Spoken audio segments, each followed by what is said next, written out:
আচ্ছা, আমি গ্রুপে লিংক দিয়েছি। আশা করি যারা জয়েন করার তারা ইনশাল্লাহ জয়েন করে ফেলবে। তো আমরা তো চতুর্থ অধ্যায়টা দেখছিলাম যেটা এইচটিএমএল এর আলোচনা ছিল, হ্যাঁ? তো ওইটার আরো কিছু অপশন বাকি আছে। তো আমরা ওটা পরবর্তীতে ইনশাল্লাহ দেখবো। তো পঞ্চম অধ্যায়টা অর্থাৎ প্রোগ্রামিং ভাষার অধ্যায়টা আরেকবার একটু আমরা দেখার চেষ্টা করি, যেহেতু তোমাদের আহ, ৪, ৫, ৬ এই ৪টা অধ্যায় ৩টা অধ্যায় আছে। সো সবগুলোকে একটু করে ফোকাস করার চেষ্টা করছি। সেক্ষেত্রে আমরা প্রোগ্রামিং ভাষা বা প্রোগ্রামিং ল্যাঙ্গুয়েজ নিয়ে একটু আলোচনা করি, হ্যাঁ? যদি কোনো বুঝতে কোনো অসুবিধা হয় আমাকে প্রশ্ন করবে ইনশাল্লাহ, আমি অ্যান্সার দেওয়ার চেষ্টা করব। ওকে, তাহলে প্রোগ্রামিং ভাষা আমরা একটু শুরু করছি। আমার স্ক্রিনটা আশা করছি যে তোমরা দেখতে পাচ্ছ।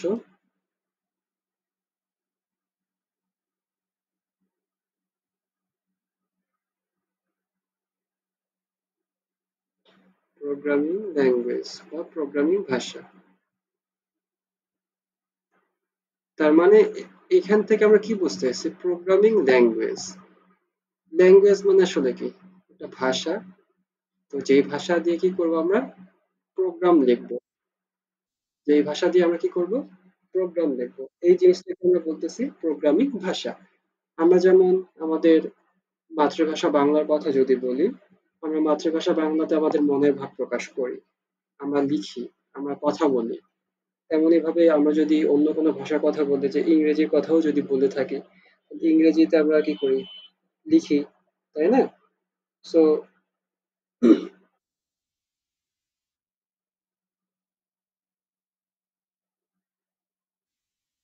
আসসালামু আলাইকুম। আলহামদুলিল্লাহ ভালো। ভালো আছো তাসনিয়া?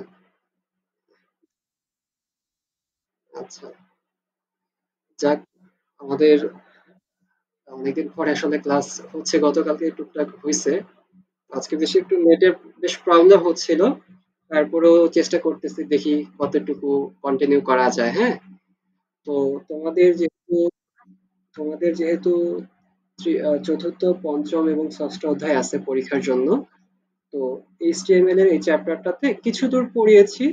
তো আরো কিছু অংশ বাকি আছে। তো আমি আজকে পঞ্চম চ্যাপ্টারটা একটু শুরু করেছি, মানে ওইটাকে একটু হাইড করে বা ওইটাকে একটু রেখে দিয়ে আমার প্রোগ্রামিং ল্যাঙ্গুয়েজ চ্যাপ্টারটা একটু শুরু করলাম। সবগুলোকে একটু করে টাচ করার চেষ্টা করি, যেহেতু সময় খুব একটা বেশি নেই। যতটুকু পারা যায় আমার পক্ষ থেকে আসলে আমি চেষ্টা করবো ইনশাল্লাহ, হ্যাঁ? তো যেহেতু এখন প্রোগ্রামিং ল্যাঙ্গুয়েজ যেটা, আচ্ছা, প্রোগ্রামিং ল্যাঙ্গুয়েজ যেটা আছে, তো সেক্ষেত্রে প্রোগ্রামিং ভাষার কথা বলছিলাম, যে আমরা এখানে দেখছি যে ল্যাঙ্গুয়েজ, ল্যাঙ্গুয়েজ মানে আসলে কি? ভাষা। সো প্রোগ্রামিং ল্যাঙ্গুয়েজটা কি? মানে যেই ভাষা দিয়ে আমরা কি করব? প্রোগ্রাম লিখব, সেটাকে আমরা বলতেছি প্রোগ্রামিং ল্যাঙ্গুয়েজ। আমাদের বাংলা ভাষার কথা যদি বলি, মাতৃভাষা, যেটা দিয়ে আমরা কি করি? আমাদের আমরা কথা বলি, আমাদের মনের ভাব প্রকাশ করি, লিখি, সবকিছু করি কিসের মাধ্যমে? প্রোগ্রামিং, আমাদের মাতৃভাষা বাংলার মাধ্যমে। সেম ভাবে আমরা যদি অন্য কোনো ভাষার কথা বলি, যেহেতু ইংলিশের কথা যদি বলি বা আরবি বা যে কোনো কথা বলি, যে কোনো ভাষার কথা বলি, তো সেগুলো কি থাকে? তো সেগুলো দিয়ে তারা মানে ধরো যে যারা ইংরেজিতে কথা বলছে বা লিখছে, বা যারা আরবিতে কথা বলছে বা লিখছে, তো কোনো একটা নির্দেশনা ফলো করে, তাই না? তো আমি যদি প্রোগ্রামিং এর কথা বলি, তাহলে এখানে একটা শব্দ আছে, প্রোগ্রাম।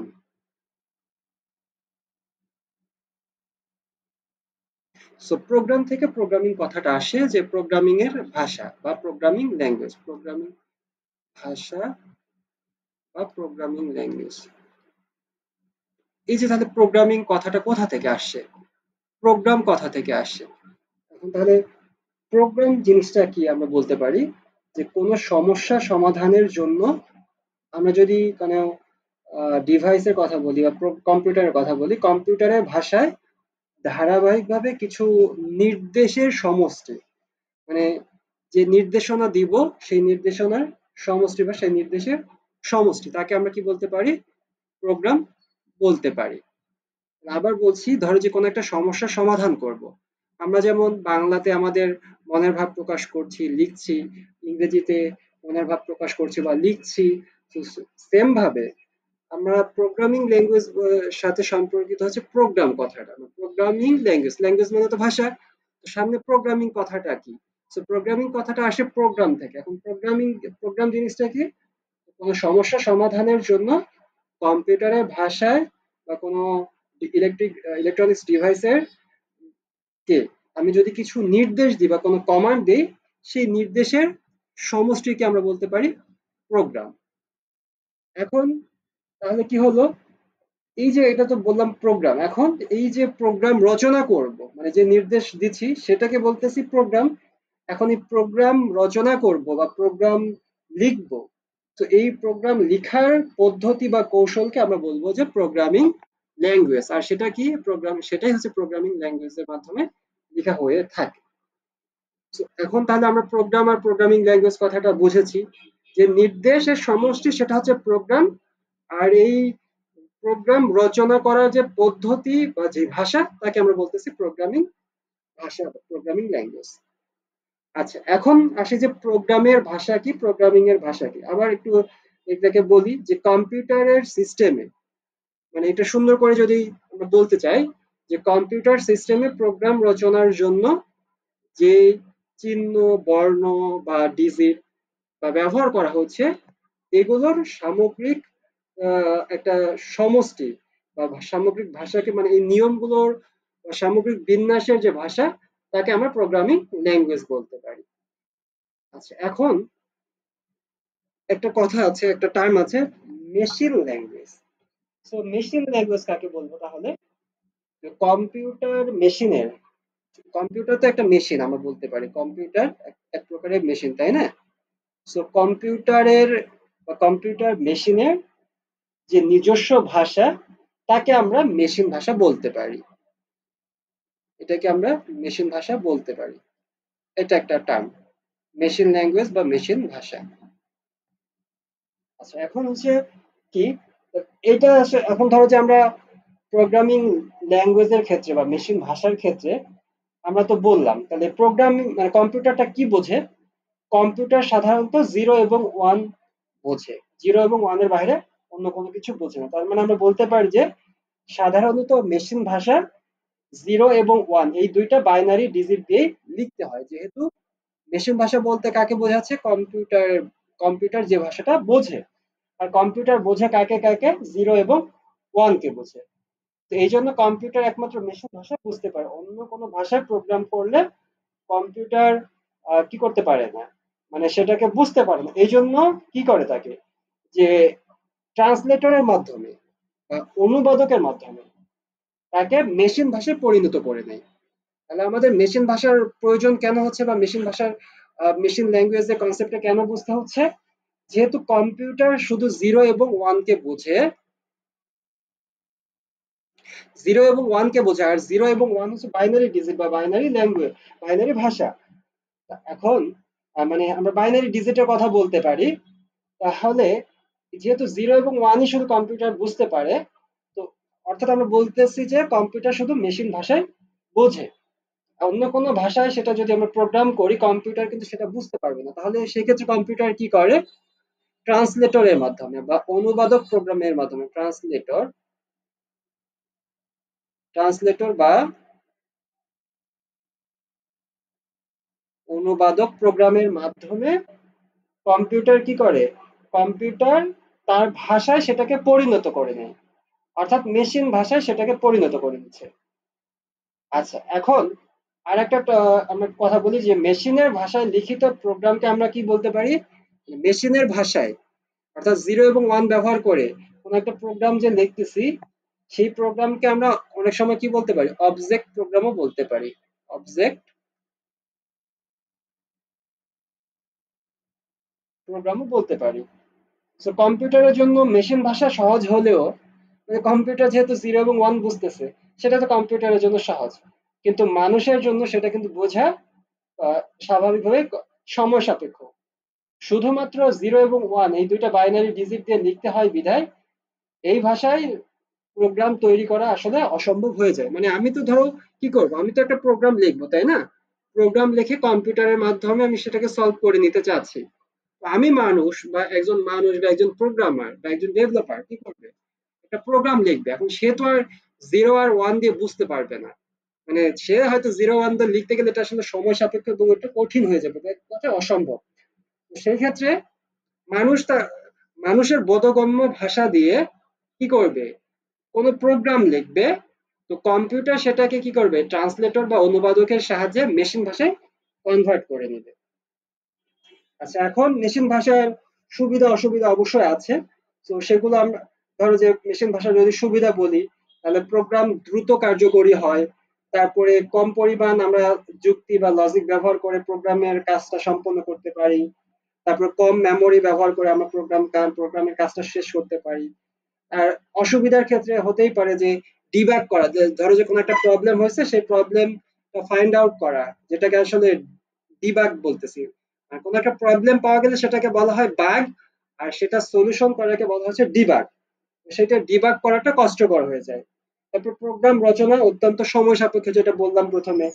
তারপরে এই ক্ষেত্রে দেখা যাচ্ছে যে মেশিন ল্যাঙ্গুয়েজ বোঝার জন্য দক্ষ প্রোগ্রামার, আমি দক্ষ প্রোগ্রামার না হলে বা যে মেশিন ভাষা সম্পর্কে যার কোনো আইডিয়া নেই বা এই ধরনের বিষয়বস্তুর জ্ঞান নেই, তো ইনারা ছাড়া বা এই ধরনের প্রোগ্রামার ছাড়া মেশিন ভাষা রচনা কিন্তু আসলে আমাদের জন্য কষ্টকর।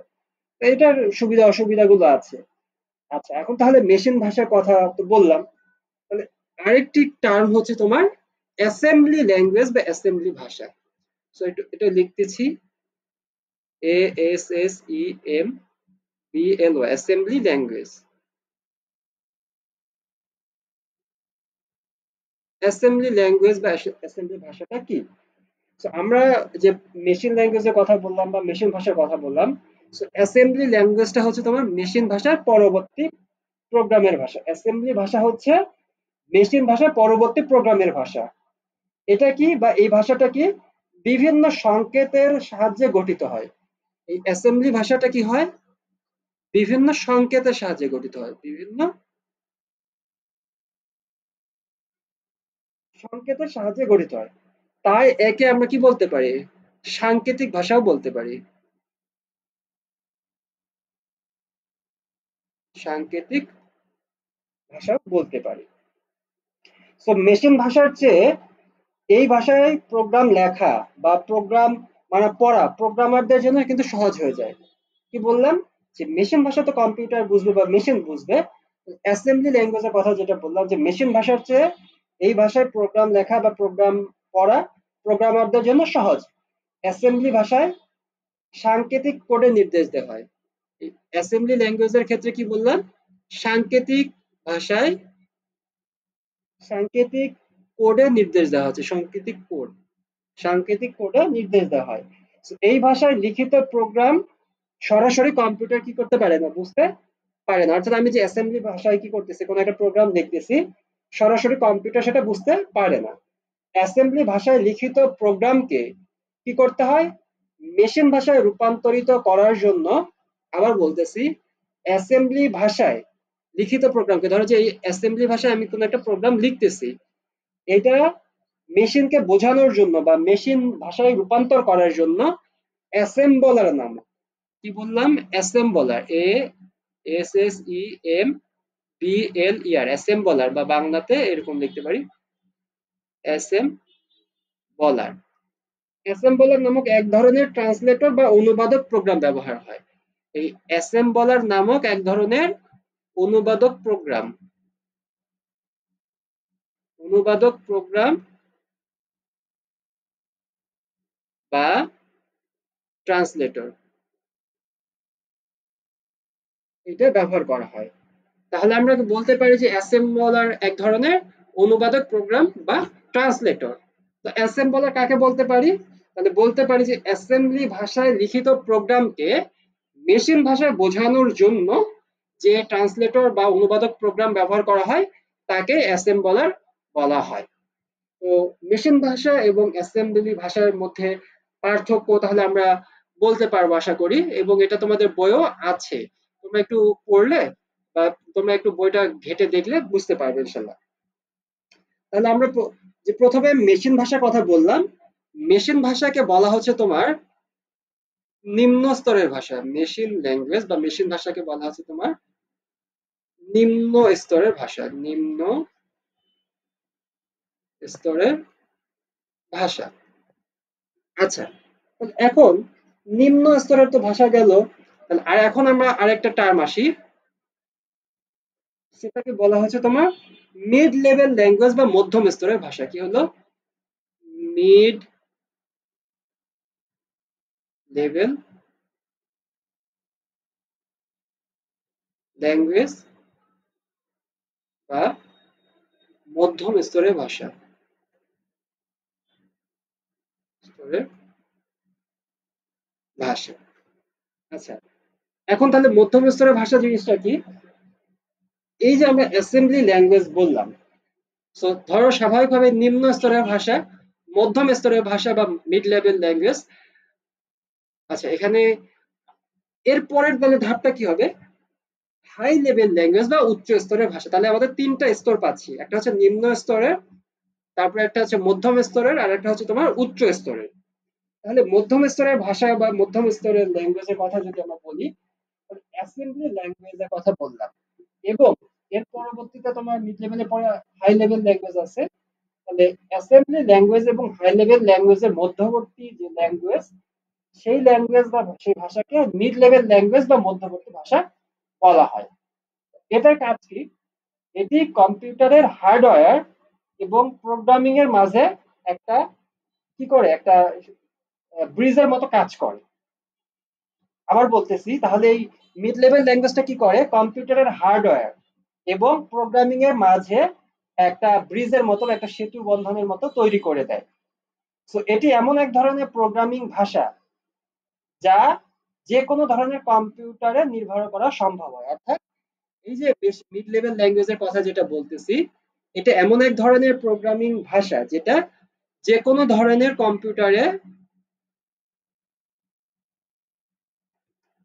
এই ভাষাটা দিয়ে প্রোগ্রাম রচনা করা সম্ভব হয়।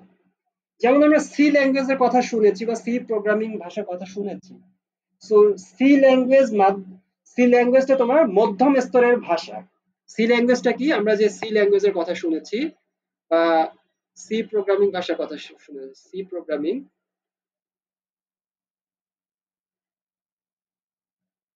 সি প্রোগ্রামিং ল্যাঙ্গুয়েজ যেটা শুনেছি, এটা মধ্যম স্তরের বা মিড লেভেল ল্যাঙ্গুয়েজ বলতে পারি। এটা দ্বারা অপারেটিং সিস্টেমের মতো সিস্টেম তৈরি করা যায় বা প্রোগ্রামিং করা যায়। তারপরে আবার আমাদের দৈনন্দিন জীবনে বিভিন্ন অ্যাপ্লিকেশন সফটওয়্যার বা অ্যাপ্লিকেশন প্রোগ্রামও তৈরি করা যায়। অর্থাৎ এই সি দিয়ে কি করা যাচ্ছে? আমরা অপারেটিং সিস্টেম, অপারেটিং সিস্টেমটা কি? System software. আমাদের একটা কম্পিউটার চালানোর জন্য, কম্পিউটারটাকে রান করার জন্য আমাদের একটা কি হয়? সিস্টেম তৈরি করার প্রয়োজন হয়। এই যে সিস্টেম সফটওয়্যার বা সিস্টেম প্রোগ্রাম যদি আমরা বলি, যে অপারেটিং সিস্টেম যেটা বলি বা ওএস যেটা বলি, সেই ওএসটা হচ্ছে তোমার সিস্টেম সফটওয়্যার। আর আমরা ধরো একটা কম্পিউটার চালানোর সময় আমাদের কাজের প্রেক্ষিতে বিভিন্ন ধরনের সফটওয়্যারকে ইনস্টল করি। যেমন ধরো যে Google Chrome browser, VLC media player বা মাইক্রোসফট অফিস বা মাইক্রোসফট ওয়ার্ড, আমাদের কাজের প্রেক্ষিতে কিন্তু এগুলো আমরা ইনস্টল করার প্রয়োজন হয়। এই ধরনের যে সফটওয়্যার গুলো আছে বা এই ধরনের যে প্রোগ্রাম গুলো আছে, সেগুলো তোমার অ্যাপ্লিকেশন সফটওয়্যার বলতে পারি। তাহলে আমরা অ্যাপ্লিকেশন সফটওয়্যার কথা বললাম, তাহলে সফটওয়্যার কয় প্রকার আমরা বলতে পারি? সফটওয়্যার হচ্ছে তোমার দুই প্রকার, একটা হচ্ছে সিস্টেম সফটওয়্যার, একটা অ্যাপ্লিকেশন সফটওয়্যার। তাহলে আমরা যে সিস্টেম সফটওয়্যারের কথা বললাম বা সিস্টেম কথা বলছি, এই সি প্রোগ্রামিং ল্যাঙ্গুয়েজ দ্বারা সিস্টেম সফটওয়্যার বা অপারেটিং সিস্টেমও তৈরি করা যায়। আবার দেখা যাচ্ছে যে আমাদের যে কোনো ধরনের অ্যাপ্লিকেশন সফটওয়্যারও তৈরি করা যায়।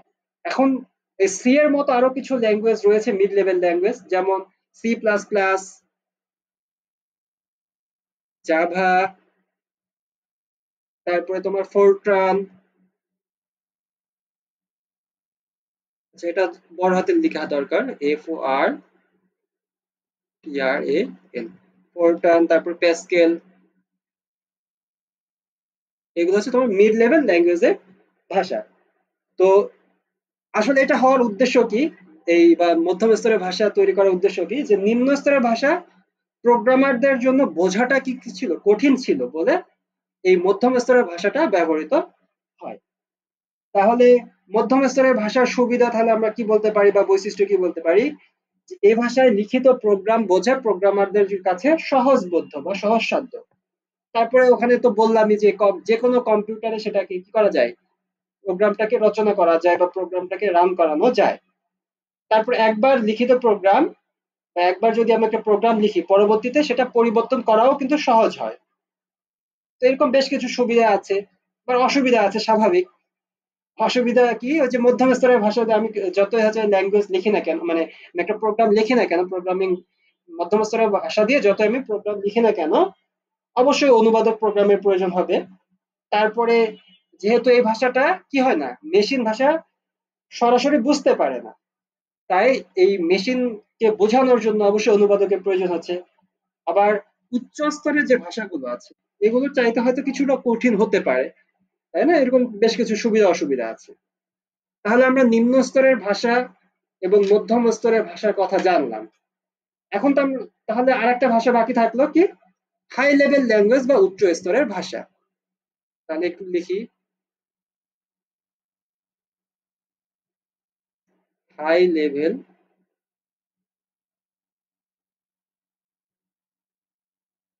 বা উচ্চ স্তরের ভাষা। আচ্ছা, তাহলে উচ্চ স্তরের ভাষা তো তখন বললামই যে, ধরো যে নিম্ন স্তরের ভাষা তারপর মধ্যম স্তরের ভাষা, তারপরে পরবর্তী যে ভাষাটা সেটা হাই লেভেল ল্যাঙ্গুয়েজ। তাহলে মেশিন ও অ্যাসেম্বলি ভাষায় এক ধরনের কম্পিউটারের জন্য রচিত প্রোগ্রাম অন্য ধরনের কম্পিউটার ব্যবহার করা যায় না। অর্থাৎ আমি যে মেশিন ল্যাঙ্গুয়েজ দ্বারা বা অ্যাসেম্বলি ল্যাঙ্গুয়েজ দ্বারা একটা ধরো প্রোগ্রাম লিখতেছি, যেটা নির্দিষ্ট কম্পিউটারের জন্য, যেটা অন্য কম্পিউটারে ব্যবহার করা যায় না। এছাড়া কি হচ্ছে, লো লেভেল ল্যাঙ্গুয়েজে প্রোগ্রাম লেখাটা কি কষ্টসাধ্য এবং মানে অনেক পরিশ্রম সাধ্য। সো কম্পিউটারের পক্ষে লো লেভেলের ভাষা বোঝা সহজ হলেও মানুষের পক্ষে লো লেভেল ভাষাটা বোঝাটা সহজসাধ্য নয়। এই সকল যে অসুবিধা আছে, এই সকল অসুবিধা থেকে একটু আমরা একটু রেহাই পাওয়ার জন্য মানুষের প্রচেষ্টায় কি হয়েছে, এই হাই লেভেল ল্যাঙ্গুয়েজ বা উচ্চ স্তরের ভাষা তৈরি হয়েছে বা উচ্চ স্তরের ভাষা উদ্ভব হয়েছে। সো এই হাই লেভেল ভাষাটা কি বা হাই লেভেল ল্যাঙ্গুয়েজটা কি, মানুষের কাছাকাছি বা মানুষের বোঝার মতো ভাষা আর কি অনেকটা। সো হাই লেভেল ভাষা মানুষ দ্রুত লিখতে পারে, বুঝতে পারে বা মনে রাখতে পারে। এটা অনেকটা ইংরেজি ভাষার মতো বা ইংরেজি ভাষার সদৃশ।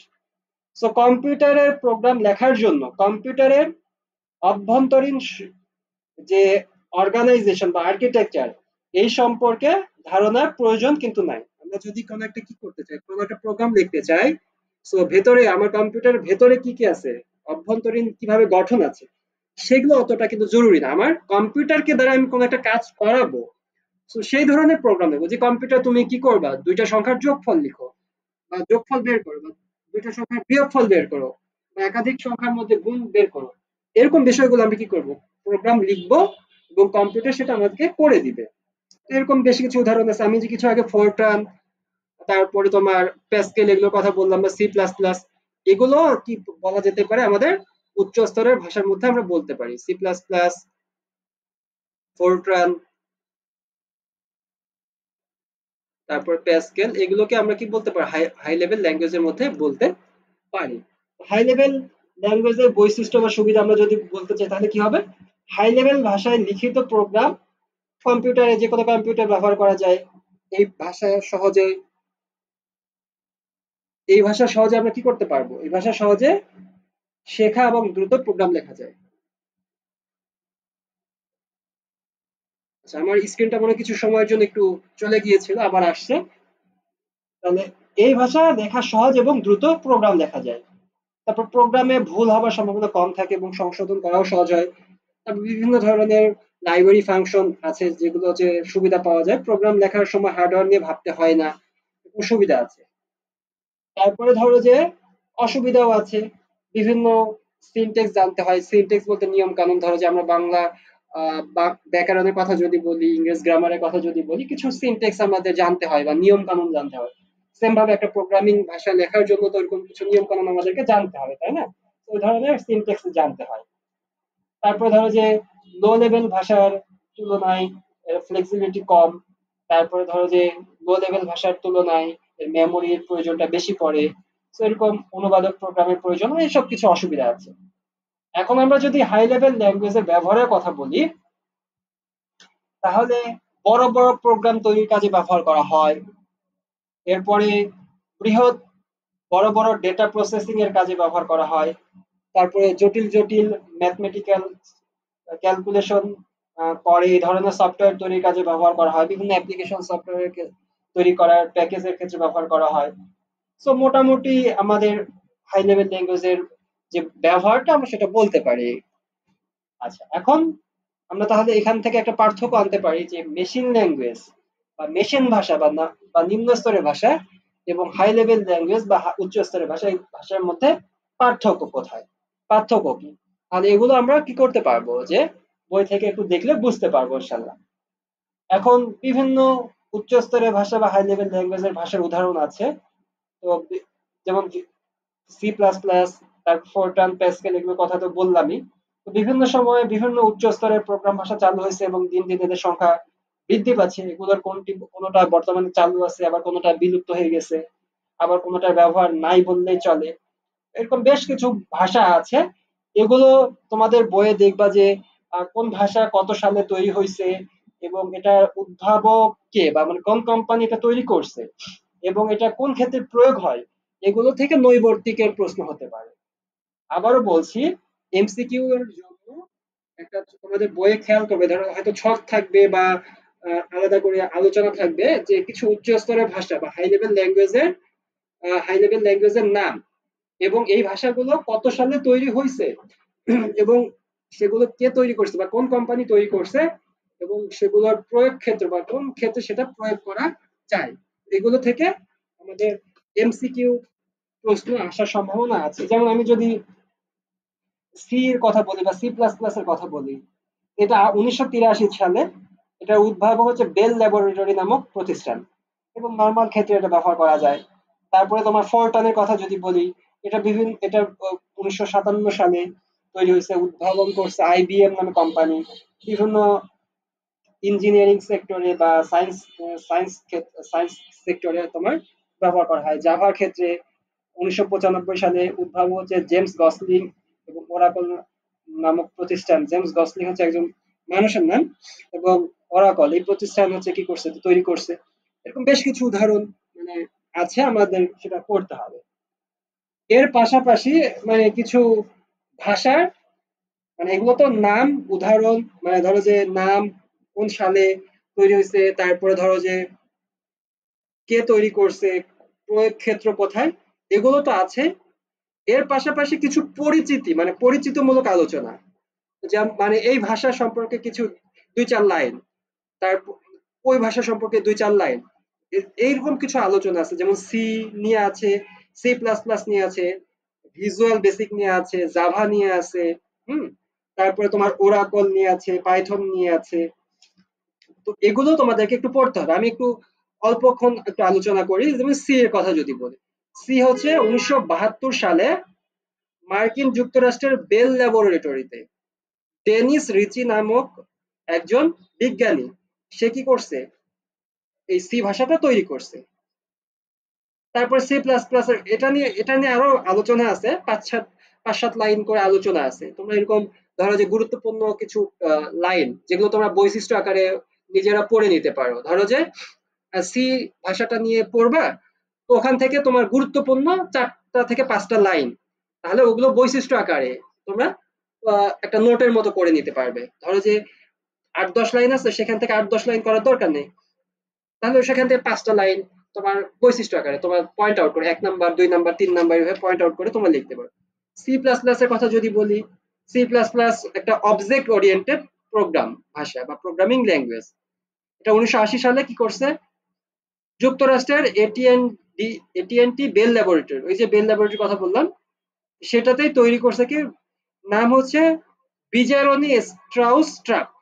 নামটা একটু কেমন যেন, মনে রাখার জন্য, যে বিজারনি স্ট্রাউস ট্রাপ এটা তৈরি করছেন। প্রথমে ছিল এই ভাষার নাম কি ছিল, সি উইথ ক্লাস, মানে ক্লাস হচ্ছে অবজেক্টের একটা অংশ, যেহেতু অবজেক্ট ওরিয়েন্টেড প্রোগ্রামিং ল্যাঙ্গুয়েজের কথা বলতেছি। তো পরবর্তী সময়ে আরো কিছু বৈশিষ্ট্য যোগ করে এটাকে 1983 সালে সি প্লাস প্লাস নামকরণ করা হয়। আমরা যে মজিলা ফায়ারফক্স এর কথা বলতেছি, এই মজিলা ফায়ারফক্সটা সি প্লাস প্লাস ল্যাঙ্গুয়েজ দিয়েই কি করা হয়েছে, তৈরি করা হয়েছে। এরপরে ভিজুয়াল বেসিকের কথা যদি বলি, সো দ্রুত প্রোগ্রাম লেখার জন্য ভিজুয়াল বেসিকটা অনেক মানে অতুলনীয়, মানে আমরা বলতে পারি, বা এটা দিয়ে কাজ করা যায়, দেখা যায়। অদক্ষ প্রোগ্রাম বা নতুন প্রোগ্রামারদের কাছে এটা অনেক গুরুত্বপূর্ণ।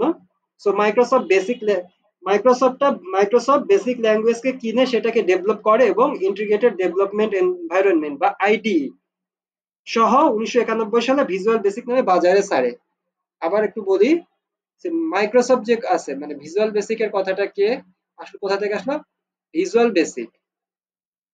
সো ভিজুয়াল বেসিকটা হচ্ছে মাইক্রোসফট কোম্পানি, এটা আছে Microsoft company FT.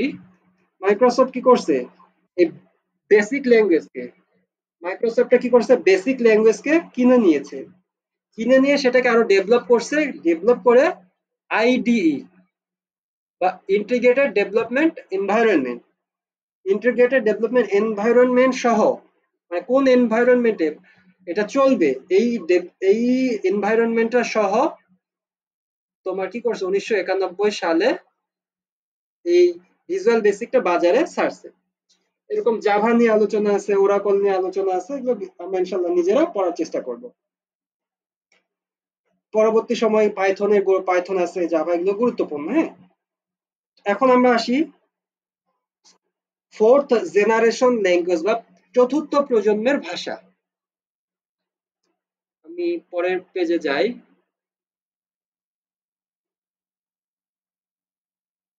Fourth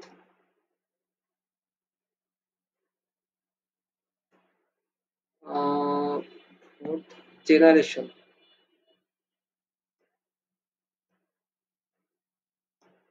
fourth generation language. আচ্ছা, দেখা যাচ্ছে না মনে হয়। ফোর্থ জেনারেশন ল্যাঙ্গুয়েজ বা 4GL, বাংলাতে আমরা এটা বলতে পারি হচ্ছে চতুর্থ প্রজন্মের ভাষা। সো চতুর্থ প্রজন্মের ভাষা বা ফোর্থ জেনারেশন ল্যাঙ্গুয়েজ বলতে আসলে কি বোঝাচ্ছে, কম্পিউটারের সহজে ব্যবহারের জন্য, কম্পিউটারের সহজভাবে আমরা ব্যবহার করার জন্য বিশেষ একটা ভাষা তৈরি করা হয়েছে, যেটাকে আমরা ফোর্থ জেনারেশন ল্যাঙ্গুয়েজ বা 4GL, বা এটাকে আমরা অতি উচ্চ স্তরের ভাষাও বলতে পারি।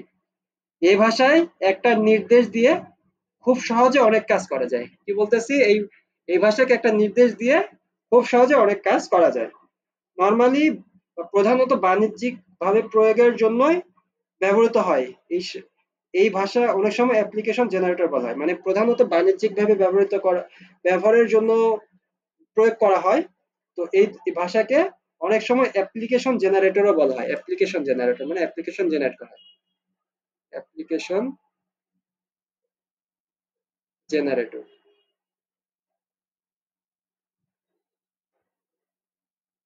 অ্যাপ্লিকেশন জেনারেটরও বলা হয়।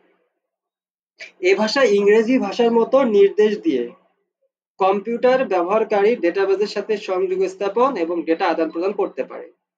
কি করা হচ্ছে, এই 4GL দিয়ে কি করা হয়, ইংরেজি ভাষার মতো আমরা নির্দেশ দিতে পারি, দিয়ে কম্পিউটার ব্যবহার করতেছে কোনো ডেটাবেস, কম্পিউটার ব্যবহারকারী ডেটাবেসের সাথে আমরা লিঙ্ক আপ করতে পারি, এরপরে ডেটা আদান প্রদান করতে পারি।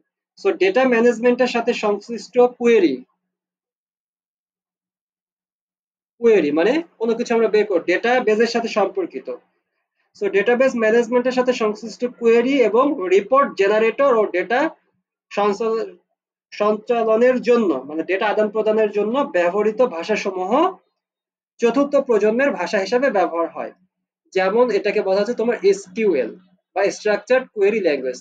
এটা ডেটাবেসের সাথে সম্পর্কিত। অর্থাৎ আমরা যদি এক কথায় ডেটাবেসের ভাষার কথা বলি, ডেটাবেস আমরা যে পঞ্চম অধ্যায়ে যেটা ষষ্ঠ অধ্যায়ে ডেটাবেস আলোচনা আছে, ডেটাবেস নিয়ে যে ভাষা, ডেটাবেসের সাথে সম্পর্কিত যে ভাষা, ডেটাবেস ল্যাঙ্গুয়েজের কথা যদি বলি, তো সেটা এক কথায় আমার এই চতুর্থ প্রজন্মের ভাষা বা ফোর্থ জেনারেশন ল্যাঙ্গুয়েজ আমরা বলতে পারি। এসকিউএল যেটা বলতেছি, এসকিউএলটা হচ্ছে তোমার এই ফোর্থ জেনারেশন ল্যাঙ্গুয়েজ বা ডেটাবেস ল্যাঙ্গুয়েজ। এসকিউএল এর পূর্ণ রূপ হচ্ছে structured, T U R E D, structured query language. Language এগুলো হচ্ছে তোমার বিভিন্ন বৈশিষ্ট্য আছে, সুবিধা অসুবিধা আছে, আমরা একটু দেখে নিব। তারপর ফিফথ, আরেকটা হচ্ছে তোমার ফিফথ জেনারেশন, ফিফথ জেনারেশন বা 5GL। তো এটাকে আমরা কি বলতে পারি? ফিফথ জেনারেশন ল্যাঙ্গুয়েজ বা ফিফথ জেনারেশন প্রোগ্রামিং ল্যাঙ্গুয়েজ হলো অ্যালগরিদম ব্যবহার না করে সহজভাবে সমস্যা সমাধান করার ল্যাঙ্গুয়েজ। অ্যালগরিদম কি সেটা আমরা পরবর্তীতে আসবো। তো এই ভাষাকে এমনভাবে ডিজাইন করা হয়েছে যাতে আগের প্রোগ্রামিং ল্যাঙ্গুয়েজের মতো জটিল কোড লিখতে পারে এমন প্রোগ্রামার ছাড়াই কম্পিউটার দিয়ে সমস্যা সমাধান করা যায়। মানে প্রোগ্রামার যারা, তারা প্রোগ্রামার ছাড়াই কম্পিউটার দিয়ে সমস্যা সমাধান করা যায়। জটিল কোড লিখবে কারা? প্রোগ্রামার। তো প্রোগ্রামার ছাড়াই কম্পিউটার দিয়ে সমস্যা সমাধান করা যায়, এটা হচ্ছে ফিফথ জেনারেশন ল্যাঙ্গুয়েজ। ফলে প্রোগ্রামারদের কিভাবে একটা রুটিন অথবা অ্যালগরিদম প্রয়োগ করতে হবে তা চিন্তা না করে কি সমস্যা সমাধান করতে হবে বা কি শর্ত পূরণ করতে হবে তা নিয়ে ভাবলেই চলে। সো আমাদের বর্তমান সময়ে যে আমরা এআই বলতেছি বা কৃত্রিম বুদ্ধিমত্তা বলতেছি, আর্টিফিশিয়াল ইন্টেলিজেন্স যে আমরা বলে থাকি, এআই,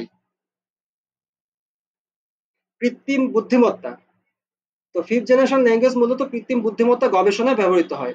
এরকম বেশ কিছু উদাহরণ আছে, প্রোলগ, মার্কার, এরকম আছে। সো আমরা আর্টিফিশিয়াল ইন্টেলিজেন্সের কথা যদি বলি তাহলে সেক্ষেত্রে সেটাকে আমরা ফিফথ জেনারেশনের ল্যাঙ্গুয়েজের মধ্যে আমরা কি করতে পারি, ধরতে পারি। সো এখন আমরা আসি অন্য টপিকসে, যে ট্রান্সলেটর প্রোগ্রাম বা অনুবাদক প্রোগ্রাম। ট্রান্সলেটর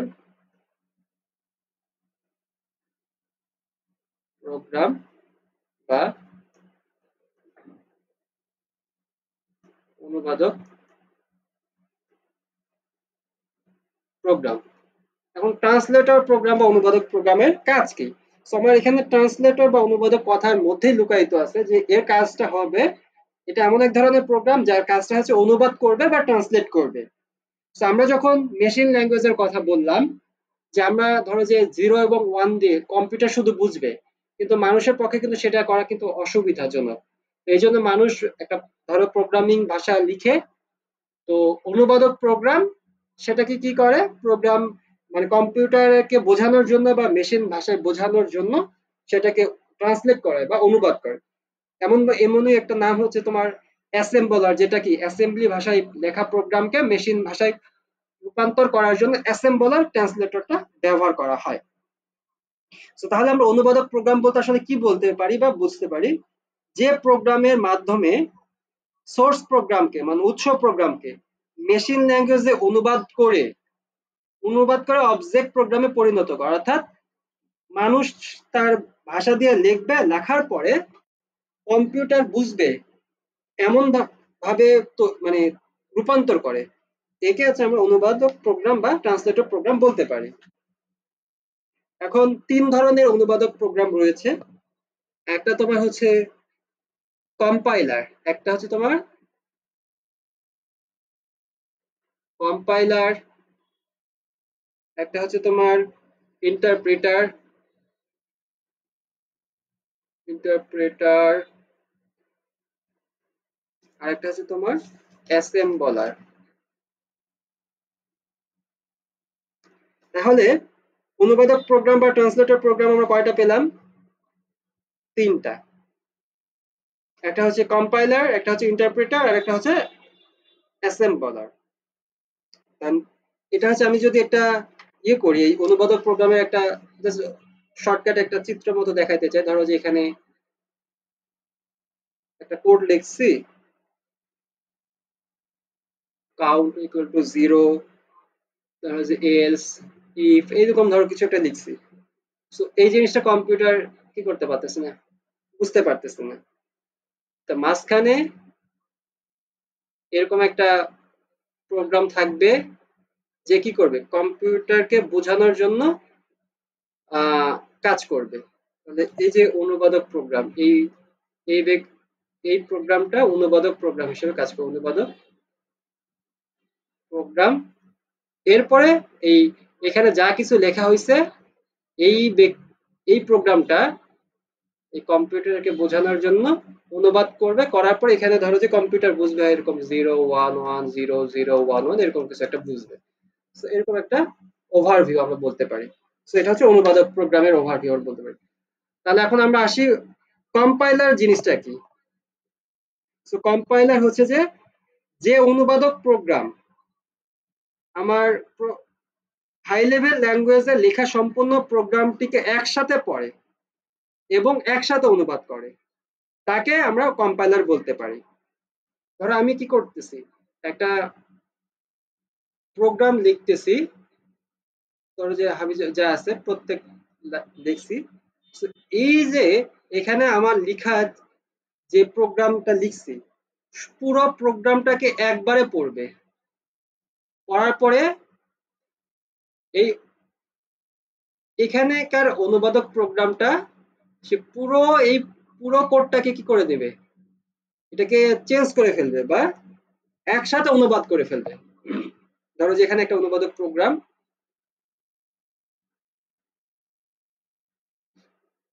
এবং সেটা কম্পিউটারকে বোঝানোর উপযোগী করে এই পুরো জিনিসটা, ধরো যে এই যে পুরো জিনিসটা আছে এই পুরো জিনিসটাকে একবারে কনভার্ট করে এখানে কি নিয়ে আসছে, কম্পিউটারকে বোঝানোর জন্য নিয়ে আসছে। মানে এই কি করছে, ট্রান্সলেট করে দিছে। তাহলে এই যে মাঝখানে যে ট্রান্সলেটরটা, এই ট্রান্সলেটরটাকে আমরা কি বলবো, কম্পাইলার বলবো। তার মানে যে অনুবাদক প্রোগ্রাম হাই লেভেল ল্যাঙ্গুয়েজে লেখা সম্পূর্ণ প্রোগ্রামটিকে একসাথে পড়বে, একসাথে রিড করবে এবং একসাথে অনুবাদ করবে, তাকে আমরা কম্পাইলার বলতে পারি। আর কম্পাইলার চালানোর জন্য বেশি মেমোরির প্রয়োজন হয়। কি কতটুকু মেমোরি, বেশি মেমোরির প্রয়োজন হয়। কম্পাইলার যেহেতু পুরো প্রোগ্রামটা একবারে কম্পাইল করে, মানে এই যে ধরো যেখানে লিখছি পুরো জিনিসটাকে একবারে কম্পাইল করছে বা পড়ছে, তো তাই প্রোগ্রামে কোনো ভুল থাকলে তা একসাথে জানিয়ে দেয়। ধরো যে এখানে একসাথে 4-5টা লাইন সে পড়ছে বা কম্পাইল করছে, এখন এখানে যদি কি করবে ভুল থাকে 1 নাম্বার লাইনে বা 2 নাম্বার লাইনে বা 5 নাম্বার লাইনে ভুল থাকে, সে কি করবে একসাথে জানায় দিবে। সে কারণে ভুলগুলো শুদ্ধ করা একটু জটিল হয়ে যায়। মনে করো যে একসাথে ধরো যে এখানে 1000 লাইনের কোড আছে ধরে নিচ্ছি, এখন এখানে ধরো যে তোমার 200টা লাইনের ভুল ধরা পড়ছে। যখন ভুল ধরা পড়বে স্বাভাবিকভাবে যখন তুমি এটা সলিউশন না করলে তো কম্পিউটার বুঝবে না। তাহলে সলিউশন করার জন্য তো 200 লাইনের কোডটাকে মডিফাই করা বা ভুলটা সঠিক করা একটু জটিল কাজ। এই জন্য সে কারণে ভুলগুলো শুদ্ধ করা একটু জটিল। তবে কম্পাইলার করার পরে প্রোগ্রাম গুলো অনেক দ্রুত গতিতে কাজ করে। ধরো যে এটা যখন পড়ে ফেলবে বা একসাথে কম্পাইল করে ফেলবে তখন প্রোগ্রাম গুলো অনেক দ্রুত গতিতে কাজ করে। সো ভিন্ন ভিন্ন ল্যাঙ্গুয়েজের জন্য ভিন্ন কম্পাইলার থাকে, ভিন্ন ভিন্ন ল্যাঙ্গুয়েজের জন্য ভিন্ন ভিন্ন কম্পাইলার থাকে। আবার একই ল্যাঙ্গুয়েজের জন্য বিভিন্ন সফটওয়্যার কোম্পানির ভিন্ন ভিন্ন কম্পাইলার থাকতে পারে। আবার বলতেছি ভিন্ন ভিন্ন ল্যাঙ্গুয়েজের জন্য, এই যে কিছু আগে ভিন্ন ভিন্ন ল্যাঙ্গুয়েজের কথা বললাম, ভিন্ন ভিন্ন ল্যাঙ্গুয়েজের জন্য ভিন্ন ভিন্ন কম্পাইলার থাকতে পারে। আবার একই ল্যাঙ্গুয়েজের জন্য যেমন সি ল্যাঙ্গুয়েজের জন্য বিভিন্ন সফটওয়্যার কোম্পানির বিভিন্ন কম্পাইলার আছে, যেমন টার্বোসি, তারপর কোড ব্লকস, এগুলো দিয়ে কি করা হয়, এগুলো দিয়ে হচ্ছে সি প্রোগ্রামিং এর মানে কম্পাইল করা হয়েছে। সি প্রোগ্রাম এগুলো হচ্ছে সি প্রোগ্রামার, সি প্রোগ্রামিং এর হচ্ছে সি এর সি প্রোগ্রামিং ল্যাঙ্গুয়েজের হচ্ছে কম্পাইলার। এখন পরবর্তীতে আসি ইন্টারপ্রেটার জিনিসটা কি। যে অনুবাদক প্রোগ্রাম হাই লেভেল ল্যাঙ্গুয়েজে লিখিত প্রোগ্রামের সোর্স কোডকে এক লাইন করে মেশিন ল্যাঙ্গুয়েজে অনুবাদ করে এবং কোনো ভুল থাকলে তা সংশোধন করে পরবর্তী লাইনে কাজ করে, তাকে আমরা ইন্টারপ্রেটার বলি। তাহলে ইন্টারপ্রেটারের কনসেপ্টটা কি,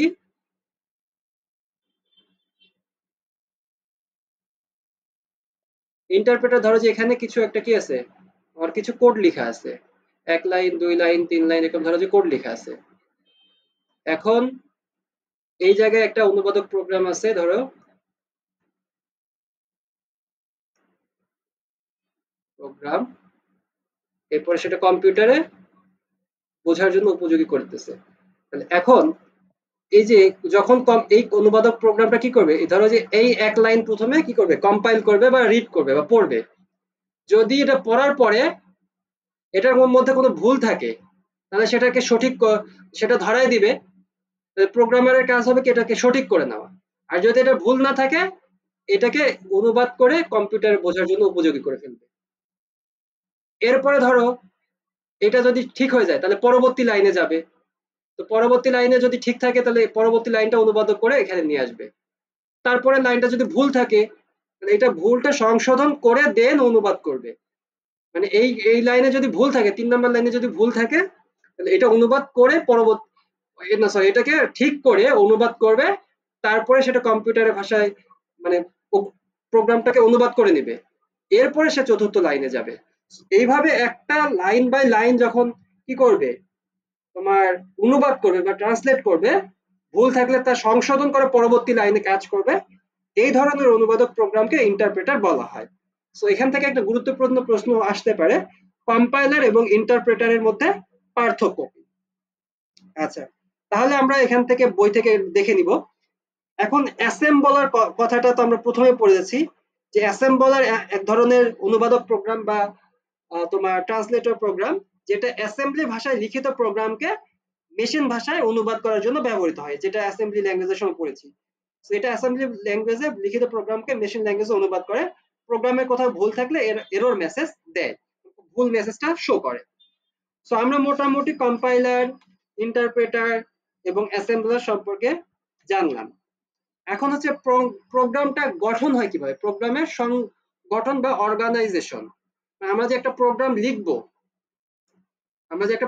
লিখবো, সেটার গঠন হবে কিভাবে, গঠিত হবে। অর্গানাইজেশন অফ প্রোগ্রাম বা প্রোগ্রাম অর্গানাইজেশন, আমরা একটু লিখি, প্রোগ্রাম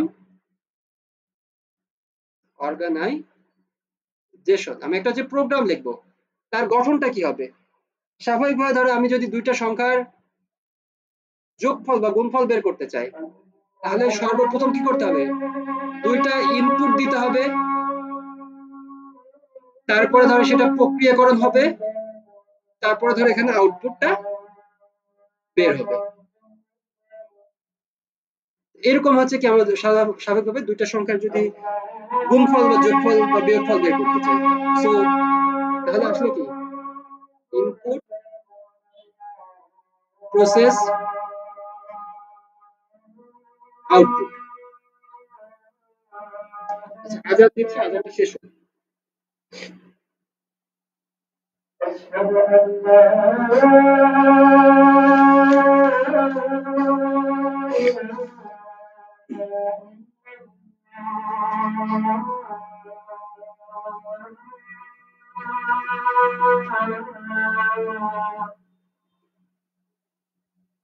أشهد أن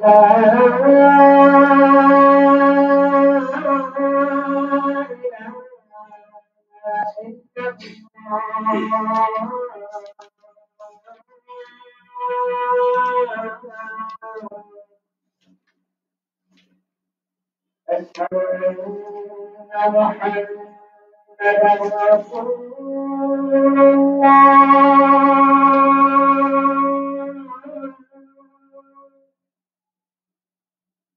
أشهد أن محمدا رسول الله.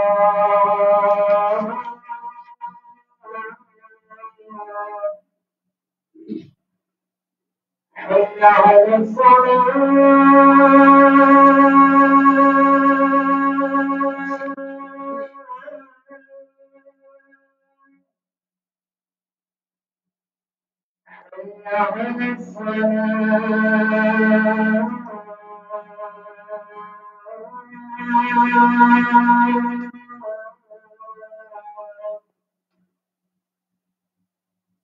حي على الفلاح.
আচ্ছা, আজান শেষ হয়েছে। আজান শেষে আমরা আবার একটু ক্লাসে ব্যাক করি। তাহলে আমরা যদি প্রোগ্রামের সংগঠন বা অর্গানাইজেশন, প্রোগ্রাম অর্গানাইজেশন যদি বলি, তাহলে এখানে দেখো আমরা লিখেছি কি ইনপুট, প্রসেস, আউটপুট। যদি আমরা কোনো সংখ্যা, দুইটা সংখ্যার গুণফল বা যোগফল বা বিয়োগফল বের করতে চাই, তাহলে কি করতে হবে? আমাকে প্রথমে ইনপুট দিতে হবে, তারপরে এটা অবশ্যই প্রসেস হবে, তারপরে আউটপুটটা বের হবে। তাহলে আমরা প্রোগ্রামের অর্গানাইজেশন বা প্রোগ্রামের সংগঠন বলতে আসলে কাকে বোঝাচ্ছি? প্রোগ্রামের সংগঠন বলতে প্রোগ্রামের গঠন রীতিকে বোঝায়। প্রোগ্রামের সংগঠন বলতে প্রোগ্রামের গঠন রীতিকে বোঝায়। সো প্রত্যেক প্রোগ্রামেরই তিনটা অংশ থাকে। কি থাকে? তিনটা অংশ। একটা হচ্ছে তোমার ইনপুট, একটা থাকে তোমার হচ্ছে প্রসেস, আর একটা থাকে হচ্ছে আউটপুট। তাহলে এই অংশগুলোর পারস্পরিক সম্পর্কের সমন্বয়ে পূর্ণাঙ্গ প্রোগ্রাম গঠিত হয়। ইনপুট বলতে ফলাফল লাভের উদ্দেশ্যে আমরা যে সকল নির্দেশ কম্পিউটারকে দেই সেগুলোকে বোঝাচ্ছি। প্রসেস হলো প্রোগ্রামের দেওয়ার নির্দেশ অনুসারে কম্পিউটার প্রক্রিয়াকরণ করবে, তো সেটাকে বলা হচ্ছে তোমার প্রসেস। আর আউটপুট বলতে প্রক্রিয়াকরণের ফলে প্রাপ্ত ফলাফল, সেটা হচ্ছে তোমার আউটপুট। আচ্ছা, এখন আমরা আসি প্রোগ্রাম তৈরির ধাপ সমূহ। প্রোগ্রাম তৈরির ধাপ সমূহ কি কি?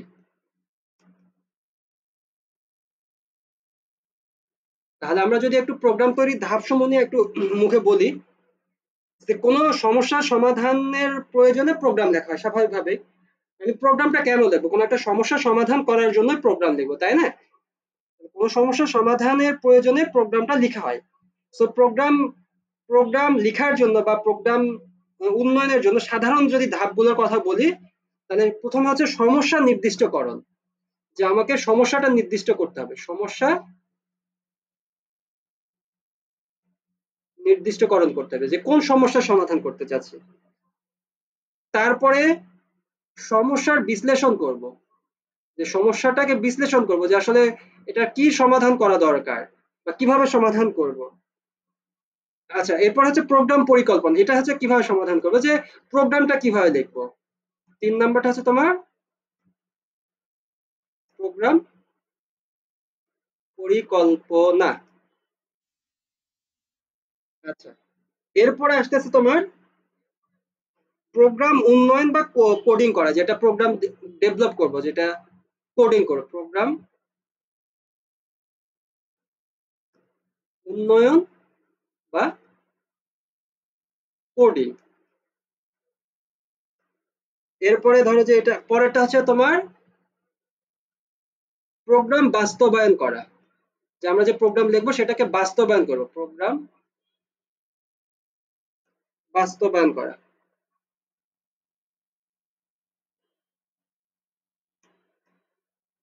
আচ্ছা, এরপরে প্রোগ্রামের ডকুমেন্টেশন, যে আমরা কোনটা কি কাজে ব্যবহার হচ্ছে বা কি কাজে লিখতেছি, সেই ধরনের ডকুমেন্টেশন। আমরা অনেক সময় ধরো যে পাশে নোট লিখি না, যে এখানে এই বিষয়টা লিখছি বা এখানে এই কাজটা হয়েছে, সেই ডকুমেন্টেশন প্রোগ্রাম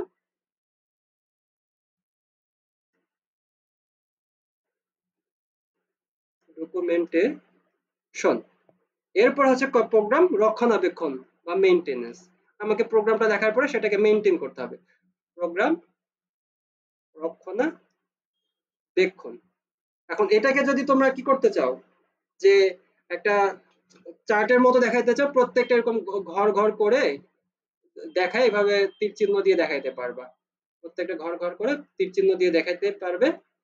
পরে ধরো যে লাস্টের যে ঘর সরি এটার সাথে এইভাবে দেখাই দিতে পারবে।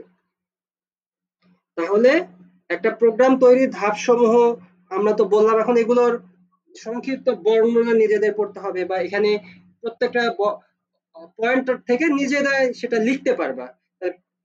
এখান থেকে তাহলে প্রশ্ন কি হতে পারে, প্রোগ্রাম তৈরির ধাপসমূহ লিখো। আবার হইতে পারে প্রোগ্রাম তৈরির ধাপসমূহ সংক্ষিপ্ত বর্ণনা দাও, যেমন তোমাকে বলতে পারে সমস্যা নির্দিষ্টকরণ সম্পর্কে কিছু লিখো, বা বললো যে সবগুলাই যে প্রোগ্রাম তৈরির ধাপগুলো সম্পর্কে সংক্ষেপে লিখো। তাহলে এই যে প্রত্যেকটা 7টা পয়েন্টকে সংক্ষেপে সংক্ষেপে একটু লিখতে হবে আর কি। আচ্ছা, এখন ছোট্ট 2-1 মিনিটের আলোচনা, সেটা হচ্ছে এখান থেকে আমরা তাহলে একটা টপিকসে যেতে পারি, অ্যালগোরিদম। যেহেতু প্রোগ্রামিং এর সাথে অ্যালগোরিদমটা সম্পর্কিত। তো অ্যালগোরিদমটা কি, যে সমস্যা সমাধানের জন্য পর্যায়ক্রমিক ধারা বর্ণনাকে আমরা অ্যালগোরিদম বলতে পারি। অ্যালগোরিদম কাকে বলতে পারি, এই যে আমরা যে প্রোগ্রাম লিখতেছি সমস্যা সমাধান করার জন্য, তো তাই না? তো সমস্যা সমাধানের জন্য পর্যায়ক্রমিক ধারা বর্ণনা বা যুক্তিসম্মত ধারা বর্ণনা, এটাকে আমরা অ্যালগোরিদম বলতে পারি। ইংলিশে বলতে পারি an algorithm is a step by step process for solving a problem. An algorithm is a step by step process বা procedure for solving a problem. Algorithm শব্দটা কোথা থেকে আসে, মুসলিম গণিতবিদ মুসা আল খারিজমি এর নাম থেকে। তো সমস্যাকে পর্যায়ক্রমিক ছোট ছোট ভাগ করে তার সমাধানের উদ্দেশ্যে কোন প্রোগ্রামার অ্যালগোরিদম রচনা করে থাকে। তো এটার সুবিধা আছে। তো আমরা বিভিন্ন ধাপ ধাপ করে এর অ্যালগোরিদমটা দেখাইতে পারি। ধরো যে কোনো একটা সমস্যা সমাধান করতে চাচ্ছি, ধাপ 1 এ কি ঘটবে, ধাপ 2 তে কি ঘটবে, এগুলো আমরা লিখতে পারি। এরকম অ্যালগোরিদমের সুবিধা আছে, সহজে প্রোগ্রামের উদ্দেশ্য বোঝা যায়, প্রোগ্রামের ভুল নির্ণয়ে সহায়তা করে, প্রোগ্রাম পরিবর্তন এবং পরিবর্ধনে সহায়তা করে, সহজে এবং সংক্ষেপে জটিল প্রোগ্রামটা লিখতে কি করা সহায়তা করে। তো এটা হচ্ছে তোমার অ্যালগোরিদম। আর একটা হচ্ছে তোমার flow chart. So flow chart বিষয়টা কি, ফ্লো চার্ট কথাটা হয়েছে যে কোন চিত্রের মাধ্যমে, এখানে চিত্র কথা আসবে, যে চিত্রের মাধ্যমে কোন সিস্টেম বা প্রোগ্রাম কিভাবে কাজ করবে তার গতিধারা নির্ধারণ করা যায়, তাকে আমরা প্রবাহ চিত্র বা ফ্লোচার্ট বলতে পারি। ফ্লোচার্টের বাংলা হচ্ছে তোমার প্রবাহ চিত্র। অর্থাৎ ধরো যে আমরা কি একটা সমস্যার সমাধানটা কি, সমস্যা সমাধানের বিভিন্ন ধারা বর্ণন অ্যালগোরিদমের মাধ্যমে দেখাইতে পারলাম না। সো ফ্লোচার্টের মাধ্যমে আমরা কি করব, যে ফ্লোচার্ট হচ্ছে চিত্রের মাধ্যমে সেই ধারাটা দেখাবে। সো যে চিত্রের মাধ্যমে কোনো সিস্টেম বা প্রোগ্রাম কিভাবে কাজ করবে তার গতিধারা নির্ধারণ করা যায়, তাকে প্রবাহ চিত্র বা ফ্লোচার্ট বলতে পারি। সো ফ্লোচার্ট এর ক্ষেত্রে বিভিন্ন ধরনের প্রতীক বা সিম্বল ব্যবহৃত হয়। এরকম বিভিন্ন চার চারকোনা, তারপরে গোল, এরকম বেশ কিছু চিত্র আছে, এগুলো নিজেরা একটু দেখার চেষ্টা করবে। অ্যালগোরিদম এবং ফ্লোচার্টের বেশ কিছু উদাহরণ আছে বই থেকে, সেগুলো দেখবে। অ্যালগোরিদম এবং ফ্লোচার্টের পার্থক্য আছে, কিছু অ্যালগোরিদম ফ্লোচার্ট, এগুলো একটু দেখবে ইনশাআল্লাহ। আমরা পরবর্তী দিনে এই বাকি যে অংশটা আছে বা সি প্রোগ্রাম, এগুলোর একটু আলোচনা শুরু করে সি প্রোগ্রাম নিয়ে একটু আলোচনা করার চেষ্টা করবো ইনশাআল্লাহ। তো আজকে আমরা এই পর্যন্তই রাখার চেষ্টা করতেছি। তো সকলে ভালো থাকো ইনশাআল্লাহ, এবং একটু পড়াশোনা করবে। হ্যাঁ, আসসালামু আলাইকুম।